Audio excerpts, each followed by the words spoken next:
Excel, selamat malam. Dibuka mute-nya, Bang.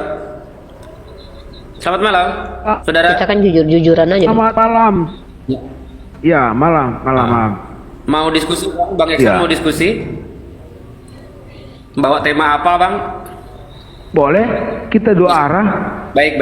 Silakan. Sembarang, Bergantian tema apa, bergantian. sembarang. Oke, tema apa? Baik. Temanya apa, Bang? Dari Mau saya, bertanya? dari saya yang kasih. Iya, silakan. Temanya saya yang Nenek kasih. Diva. Oke, saya silakan. Nenek Riva yang kasih Silakan. tema ya. Tap layar Nenek kawan. Riva silakan. mau angkat tema yang akademik untuk edukasi Ya. pada kalian. Ya. Jai, kasih aturan dulu Jai. Tidak boleh kasih suara ketawa ketika Tidak boleh diskusi. ada Saya terganggu. suara-suara kayak gitu karena kita terganggu, Bang ya. Ya. Saya tidak akan menyalakan Kecuali suara gitu ya. kecuali kau punya room sendiri, suka-suka kau lah. Kau Ini room saya, pikir balik oke? gitu ya. Oke ya. Oke, Anda Kalau mau perlu kau buka- kalau perlu Oke, kau buka Oke. cam. Ya, oke. Kalau perlu buka cam. Sorry. Ya. Karena lu juga. Baik, silakan. Ya. Kawan-kawan di tap-tap ya. Saya nggak semuanya Tema hilang. kita Ya. kali ini adalah Ya. teman-teman Jadi gini, jangan jadi gini dulu. Saya mau belum diskusi, selesai. tetapi kita bahas tentang Alkitab. Ini kenapa sih? Oh, Tadi minta saya yang tentukan silakan, tema. silakan. Sekarang belum saya sampai tentukan tema, udah ngomong duluan. Maunya apa sih, Bang? Ah, itu tanda itu. Tanda on. Yang jelas dong, Bang. Kalau jadi laki-laki jangan pelintat-pelintut. Saya tentukan tema atau Anda nih? Tadi saya tanya, kamu temanya apa? Dia bilang temanya dari saya. saya kan cuma bilang. Iya kan, saya cuma mau bilang. Kan belum dikasih Nah, izin kalau kita ngomong. bahas dari Alkitab dong. Saya kan cuma mau bilang itu. Ya kan Kamu belum, baperan bukan sekali baper. sih. Di sini saya tegas, saya nggak mau buang waktu. Ih, oh belum dikasih izin Belum. ngomong. Silakan. Itu dong. Ya, saya mute. Masa Roh Kudusnya ngajarin biar nggak Menangis, sopan, ya kan? Roh Kudus dong, tenangkan Roh Kudus dalam dirinya dong, ya. Teman-teman, saya mengajak orang ini diskusi karena, Roh Kudus aduh, cerewet banget kayak mama-mama nih. Bilang Roh Kudusnya dong, biar tenang gitu, tentram gitu dalam jiwamu gitu.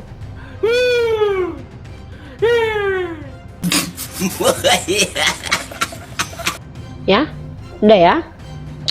Tema yang ingin saya angkat ini adalah tema yang akademik, tema yang akan jauh dari penghujatan dan penistaan teman-teman. Di sini yang ada adalah data-data dan fakta-fakta yang kita sajikan ya.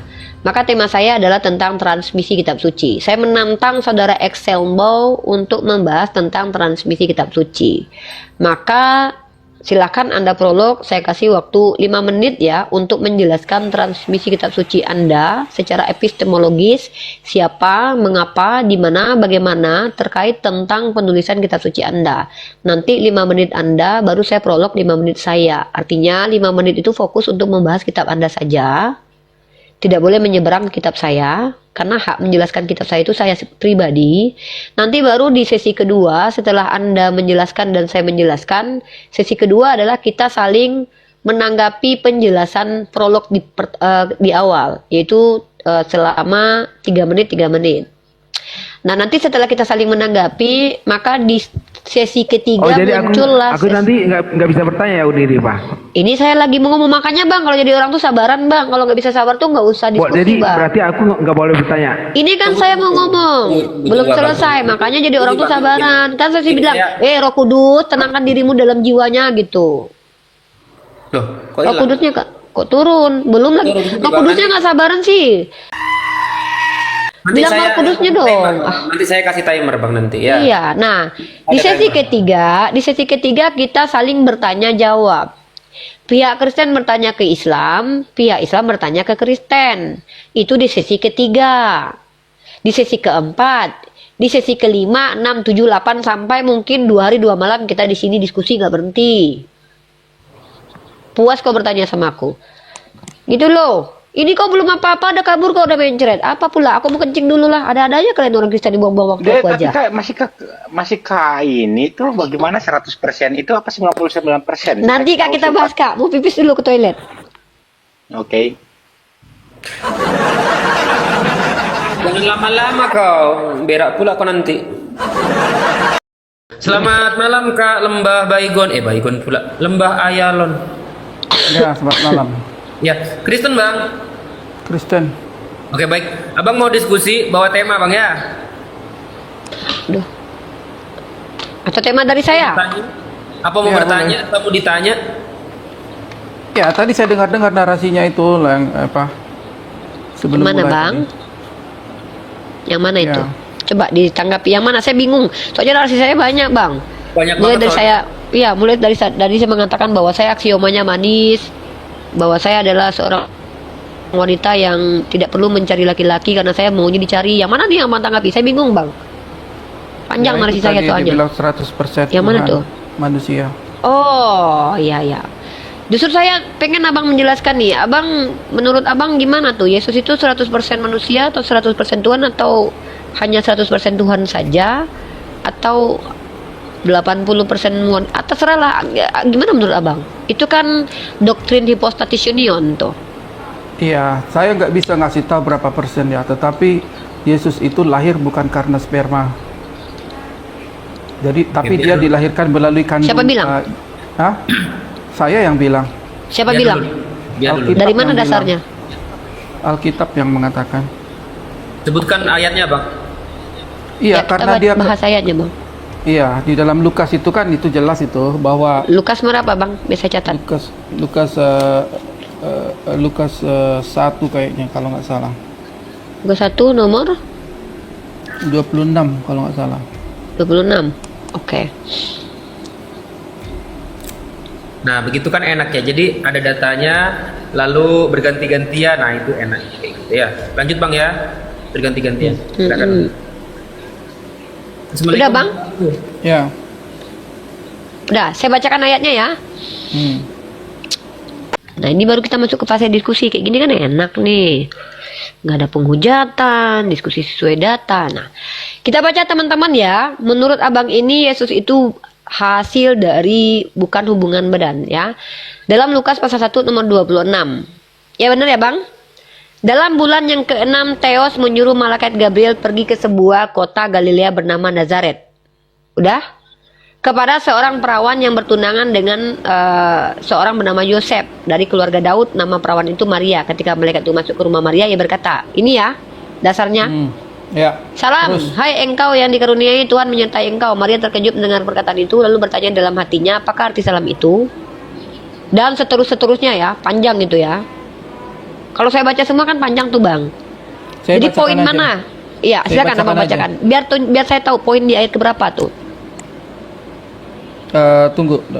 Oke, aku rasa 31.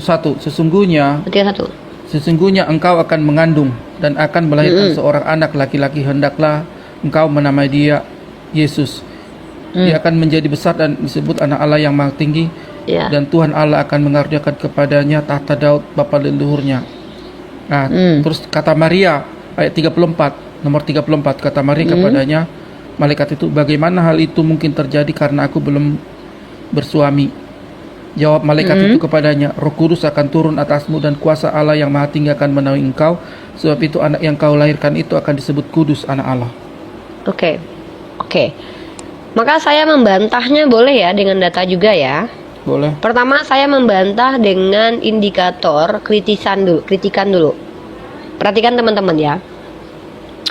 Ada ayat yang berkontradiksi dengan ayat ini, yaitu tepatnya di kitab Roma pasal 1 nomor 3. Saya tunjukin dulu. Abang baca atau abang buka? Nggak apa-apa. Baca aja, baca. Mungkin ya. Oke, saya baca.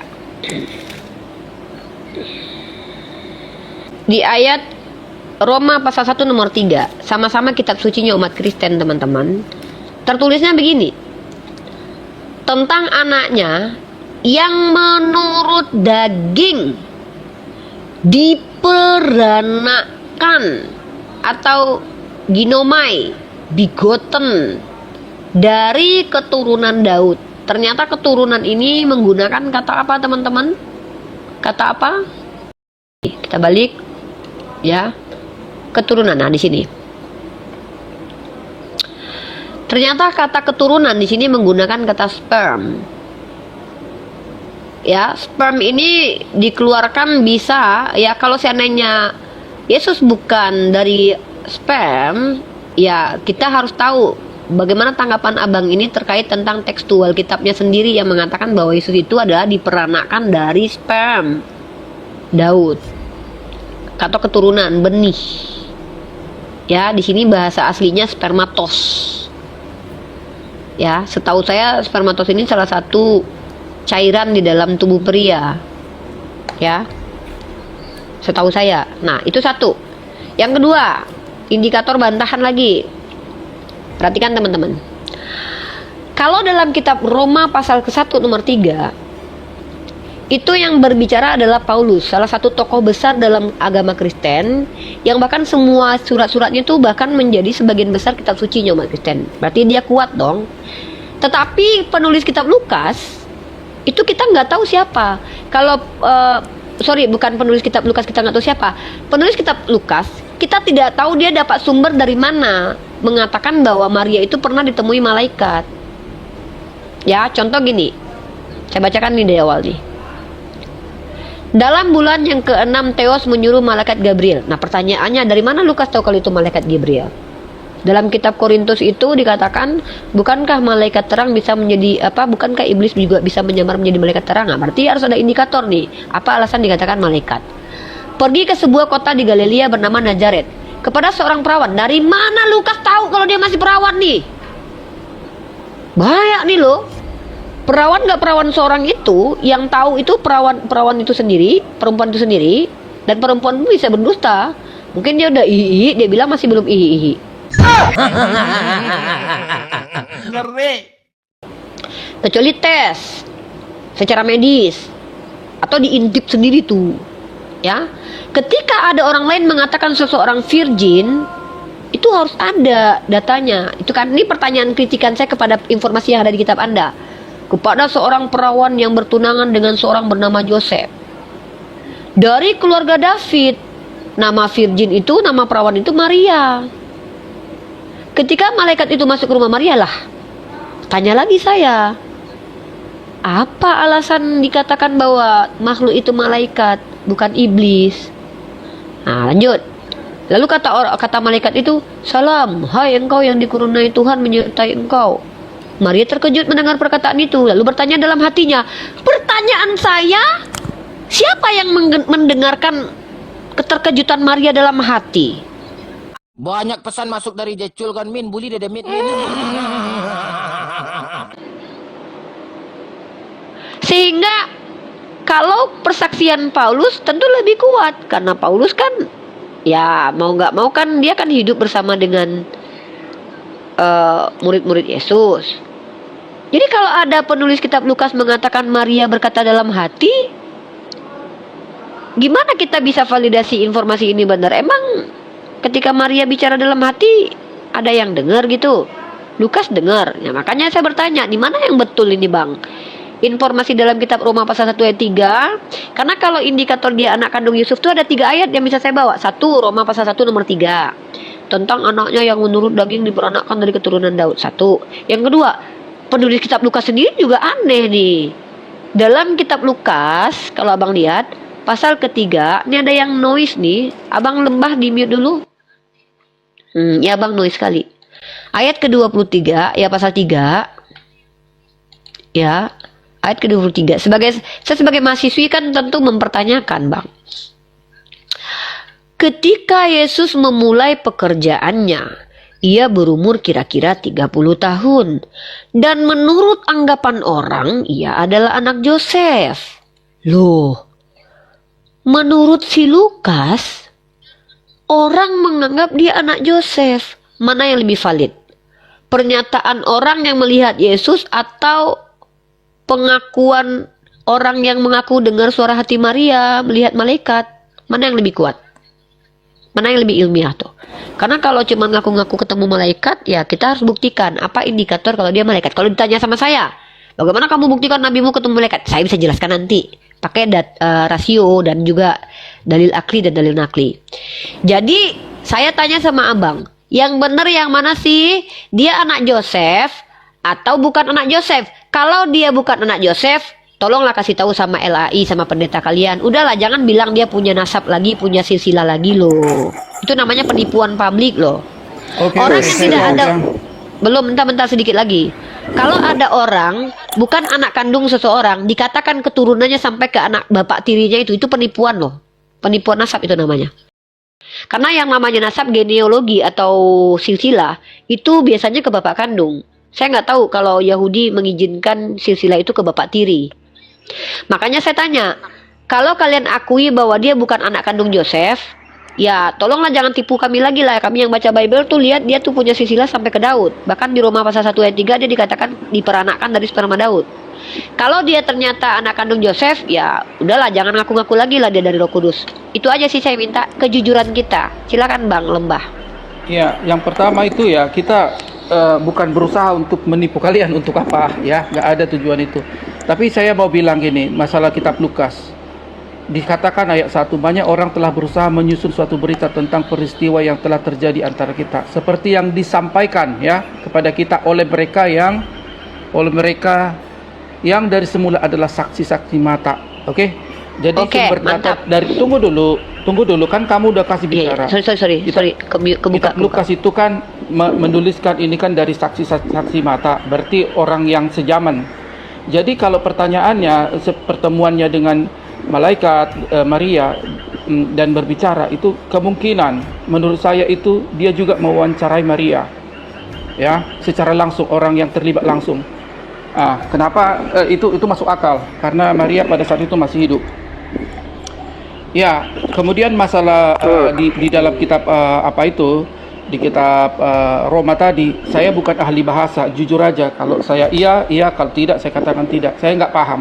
Tetapi ada dialog antara Maria dengan malaikat. Bagaimana hal itu bisa terjadi? Karena aku belum bersuami, karena aku masih single. Bagaimana aku bisa hamil? Malaikat mengatakan bahwa Roh Kudus akan turun atasmu. Ya. Boleh saya tanggapi? Bentar Bang, saya lagi hatuha dengan Lembah Ayalon. Kalau Abang masuk, Abang harus minta izin sama Bang Lembah Ayalon dulu biar kita menghargai dia. Ya, karena kalau Abang masuk, ya kita tidak minta izin sama Bang Lembah Ayalon, seolah-olah Bang Lembah Ayalon ini butuh bantuan Abang. Nanti kita kayak nggak menghargai dia. Kita hargai dia ya. Baik, terima kasih Bu. Nah, Bang Lembah Ayalon, pertanyaan saya ini ketika Abang lihat mengatakan bahwa kemungkinan Lukas itu mewawancara Maria itu asumsi atau berbasis data, kemungkinan itu? Ya bisa kemungkinan karena memang nggak ada data saksi-saksi. Bukan. Saya tanyanya gini. Bukan. Maaf. Pertanyaannya gini loh, gampang. Kemungkinan yang Abang sampaikan itu berbasis data atau asumsi semata? Itu aja sih. Kalau saya nggak bilang berasumsi, tetapi yang dituliskan penulis adalah orang yang menyaksikan secara langsung, orang yang sejaman secara langsung. Jadi namanya nggak dicatat. Jadi saya pun nggak bisa itu bilang 100%. Tapi itu yang kan dikatakan Abang buku. Bang dengarkan dulu. Lukas mengatakan setiap yang dia tulis itu berdasarkan saksi mata, betul? Ya. Apakah ada orang yang bisa melihat malaikat dalam pandangan Kristen yang adalah orang biasa? Ada? Bisa. Nah, bagaimana cara membedakan antara malaikat dan iblis? Kenapa saya katakan begitu? Karena dalam kitab Anda, iblis juga bisa jadi malaikat terang. Nih. Maka kalau Abang bilang kemungkinan, ntar sang ahli kubur. Ya sabar ya, hargai orang yang diskusi ya, hargai kawan kalian Kristen di sini ya. Iblis juga bisa berubah menyamar nih jadi malaikat terang. Paham ini dulu, ini kritikan saya di sini ya. Dalam 2 Korintus pasal 11 nomor 14, iblis pun menyamar sebagai malaikat terang. Nah, maka kalau Abang bilang kemungkinan besar itu Lukas dapat informasi dari Maria, saya juga punya kemungkinan. Berdasarkan ayat 2 Korintus pasal 11 nomor 14, bahwa kemungkinan besar yang dikatakan malaikat itu adalah iblis. Nah, saya punya indikator. Kalau Abang apa indikator supaya kemungkinan Abang itu bisa dipenuhi sebagai sesuatu yang fakta bahwa Lukas mewawancara Maria gitu. Ya, kita nggak usah menambah-nambahkan ya. Yang jelas narasinya di situ dia bertemu dengan malaikat Gabriel. Jadi nggak ada tertulis. Iya, tahu dari mana gitu loh, Bang. Kalau nggak ada jangan diada-adakan gitu loh. Iya, makanya saya tanyanya gini, bukan saya nggak ngada-ngada. Abang paham nggak sih pertanyaan saya? Kita kan di sini membuktikan Yesus itu anak kandung Yusuf atau anak dari Roh Kudus, kan itu yang kita buktikan menggunakan kitab suci Abang. Di ayat 1 dikatakan dia hasil sperma. Di ayat 1 dikatakan dia punya silsilah sampai ke Daud. Di ayat 1 dikatakan dia punya silsilah. Artinya kuat pernyataan penulis Bible bahwa dia adalah anak kandung Yusuf. Karena tidak pernah tertulis bahwa dia anak tiri Yusuf. Bahkan orang yang menyaksikan dalam Lukas pasal 3:23, menurut anggapan orang dia anak Yusuf. Maka saya membawakan dalil-dalil ke abang itu untuk mengkomparasi, bukan mengkomparasi, untuk membantah pernyataan orang Kristen berdasarkan kitab kalian sendiri bahwa dia itu anak hasil Roh Kudus. Maka kita uji mana yang lebih valid nih, anggapan orang atau pernyataan Lukas yang belum tentu siapa yang memberitahu bahwa orang pernah lihat malaikat. Apalagi kalau malaikat ini kan makhluk yang masih diragukan malaikat atau enggak.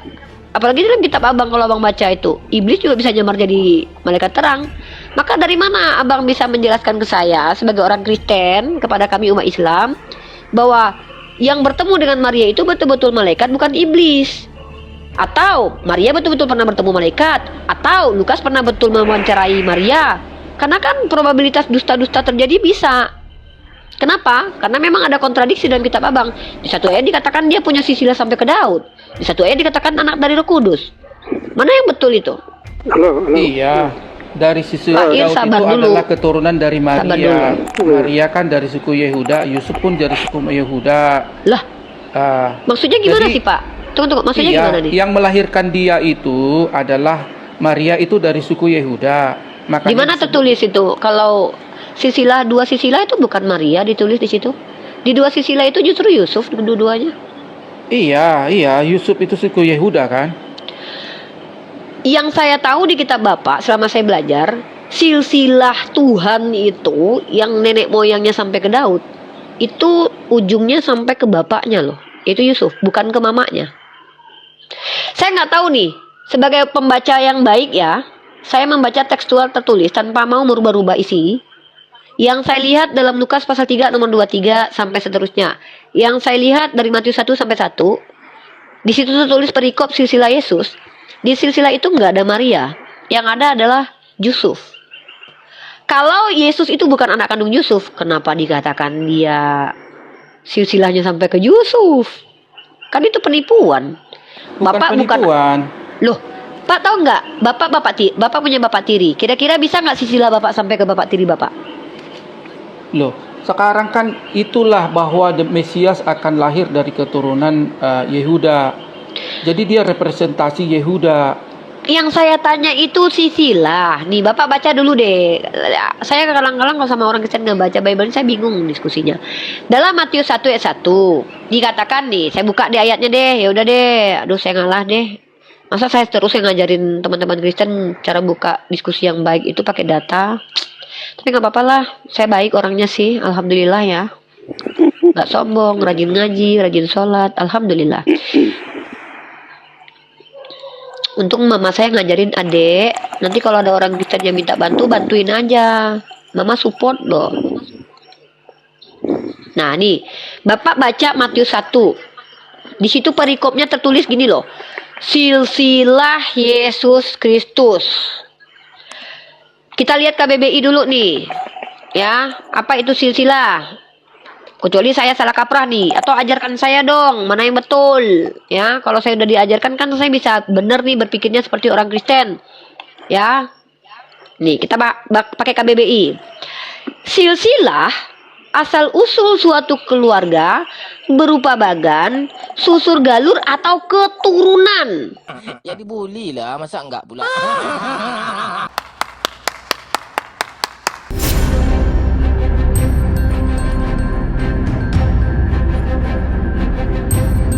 The religion of Jesus was Islam. Because with Allah, there is only one religion. He says, Inna dina indallahi al-Islam.